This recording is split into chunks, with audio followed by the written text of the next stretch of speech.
ಕಡೆಗೂ ಮುಸ್ಲಿಮರಿಗೆ 4% ಮೀಸಲಾತಿಯನ್ನ ಕಲ್ಪಿಸಿದೆ ರಾಜ್ಯ ಸರ್ಕಾರ.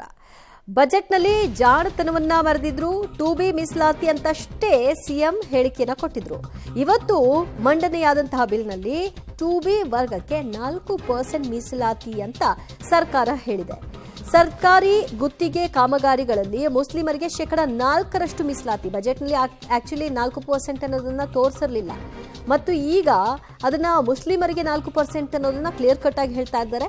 ಸದನ ಕಾರ್ಯಕಲಾಪದ ಅಜೆಂಡಾದಲ್ಲಿ ಈ ಬಗ್ಗೆ ಸರ್ಕಾರ ಉಲ್ಲೇಖವನ್ನ ಮಾಡಿರಲಿಲ್ಲ. ಹೆಚ್ಚುವರಿ ಅಜೆಂಡಾ ಮೂಲಕ ವಿಧೇಯಕವನ್ನ ಈಗ ಸರ್ಕಾರ ಮಂಡಿಸಿದೆ.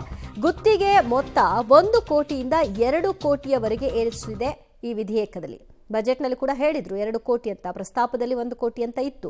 ಈಗ 1 ರಿಂದ 2 ಕೋಟಿ ಅಂದ್ರೆ 1 ರಿಂದ 2 ಕೋಟಿಯವರೆಗೂ ಗುತ್ತಿಗೆಯಲ್ಲಿ ಮುಸ್ಲಿಂ ರಿಸರ್ವೇಷನ್ ಇರುತ್ತೆ ಅನ್ನೋದು ಈ ಮೂಲಕ ಅರ್ಥ ಆಗ್ತಿದೆ. ಮುಸ್ಲಿಂ ಗುತ್ತಿಗೆ ಮೀಸಲಾತಿಗೆ ಬಿಜೆಪಿಯವರು ತೀವ್ರ ವಿರೋಧವನ್ನು ವ್ಯಕ್ತಪಡಿಸ್ತಾ ಇದ್ದಾರೆ. ನಿನ್ನೆಷ್ಟೇ MB ಪಾಟೀಲ್ರು ಮಾತನಾಡ್ತಾ ನಿಮ್ಗೆ ಯಾಕೆ ಕಣ್ಣು ಹಳದಿ ಆಗ್ತಾ ಇದೆ, ಮುಸ್ಲಿಂ ಅಂತ ಹೇಳಿದ್ದೀವಾ ಅಂದ್ರು. ಈಗ ಇದಕ್ಕೇನು ಹೇಳ್ತಾರೆ MB ಪಾಟೀಲ್ರು?